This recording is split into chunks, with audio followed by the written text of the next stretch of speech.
Hi ಎಲ್ರಿಗೂ welcome to my channel. ಇವತ್ತು Shivaratri special ಗೊಜ್ಜು ಅವಲಕ್ಕಿ ಹೇಗೆ ಮಾಡೋದು ಅಂತ ನೋಡೋಣ.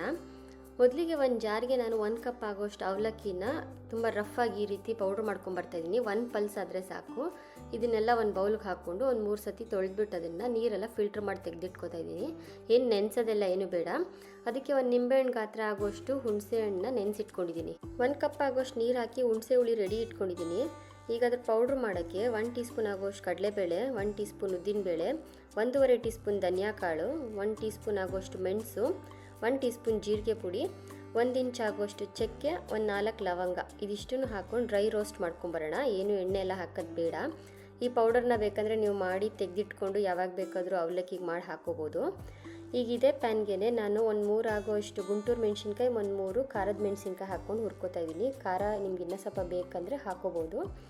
ಅದನ್ನು ಇದೇ ಮಿಕ್ಸಿ ಜಾರ್ಗೆ ಹಾಕ್ಕೊಂಡು ಫೈನ್ ಪೌಡರ್ ಮಾಡ್ಕೊಂಬರ್ತಾ ಇದ್ದೀನಿ. ನೋಡಿ, ಈ ರೀತಿ ತುಂಬ ಫೈನ್ ಆಗಿರಬೇಕು, ನುಣ್ಣಗಿರಬೇಕು. ಈಗ ಒಂದು ಪ್ಯಾನ್ ಇಟ್ಟಿದ್ದೀನಿ. ಅದ್ರಲ್ಲಿ 1 ಸ್ಪೂನ್ ಇಲ್ಲ 2 ಸ್ಪೂನ್ ಎಣ್ಣೆ ಹಾಕಿದ್ರೆ ಸಾಕು. ಅದಕ್ಕೆ ತೆಗೆದಿಟ್ಕೊಂಡಿರೋಂಥ ಹುಣಸೆ ಹುಳಿ ಮತ್ತು ನಾವು ಗ್ರೈಂಡ್ ಮಾಡಿ ಇಟ್ಟಿದ್ವಲ್ಲ ಪುಡಿ, ಅದನ್ನು ಹಾಕಿ ಮಿಕ್ಸ್ ಮಾಡ್ಕೊಳ್ಳೋಣ. ಈ ರೀತಿ ಮಿಕ್ಸ್ ಮಾಡ್ತಾ ಬನ್ನಿ.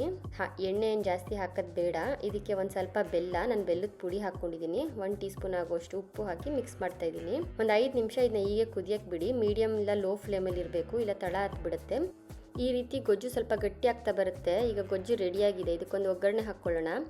ಒಂದು ಪ್ಯಾನಲ್ಲಿ 2 ಟೀ ಸ್ಪೂನ್ ಆಗೋಷ್ಟು ಎಣ್ಣೆ ಹಾಕಿ ಸಾಸಿವೆ, ಸ್ವಲ್ಪ ಜೀರಿಗೆ, 1 ಟೀ ಸ್ಪೂನ್ ಆಗೋಷ್ಟು ಕಡಲೆಬೇಳೆ, ಒಂದು ಸ್ವಲ್ಪ ಉದ್ದಿನಬೇಳೆ, ಒಂದು ಸ್ವಲ್ಪ ಕಡಲೆಕಾಯಿ ಬೀಜ, ಒಂದು ಅರ್ಧ ಕಪ್ಪಷ್ಟು ಹಾಕ್ಕೊಡಿ, ತುಂಬ ಚೆನ್ನಾಗಿರುತ್ತೆ. ಒಂದು ಸ್ವಲ್ಪ ಕರಿಬೇವಿನ ಸೊಪ್ಪು, ಇಷ್ಟು ಹಾಕಿ ಇದನ್ನು ಇವಾಗ ಗೊಜ್ಜಿಗೆ ಮಿಕ್ಸ್ ಮಾಡ್ಕೊಳ್ಳೋಣ. ನೋಡಿ, ಈ ರೀತಿ ಎಲ್ಲ ಮಿಕ್ಸ್ ಮಾಡ್ಕೊಂಡಿದ್ದಾದಮೇಲೆ ಆಗಲೇ ನಾವು ತೆಗೆದಿಟ್ಕೊಂಡಿದ್ವಲ್ಲ, ತೊಳೆದು ಇಟ್ಕೊಂಡಿದ್ವಲ್ಲ ಅವಲಕ್ಕಿ, ಅದನ್ನು ನೀಟಾಗಿ ಇದಕ್ಕೆ ಹಾಕಿ ಮಿಕ್ಸ್ ಮಾಡ್ಕೊಳ್ಳೋಣ. ತುಂಬ ಪ್ರೆಸ್ ಮಾಡಿ ಎಲ್ಲ ಮಿಕ್ಸ್ ಮಾಡಬೇಡಿ, ಸ್ವಲ್ಪ ಜಂಟಲಾಗಿ ಮಿಕ್ಸ್ ಮಾಡಿ, ಇಲ್ಲಾಂದರೆ ಅದೆಲ್ಲ ಮೆತ್ತಗಾಗಿಬಿಡುತ್ತೆ, ಉದುರಾಗಿ ಇರೋದಿಲ್ಲ. ನೋಡಿ, ಈಗ ರೆಡಿಯಾಗಿದೆ ಗೊಜ್ಜು ಅವಲಕ್ಕಿ. ಈ ರೆಸಿಪಿನ ನೀವು ಟ್ರೈ ಮಾಡಿ. ಶಿವರಾತ್ರಿ ಹಬ್ಬಕ್ಕೆ ಈ ಪ್ರಸಾದ ಮಾಡಿ, ತುಂಬ ಚೆನ್ನಾಗಿರುತ್ತೆ.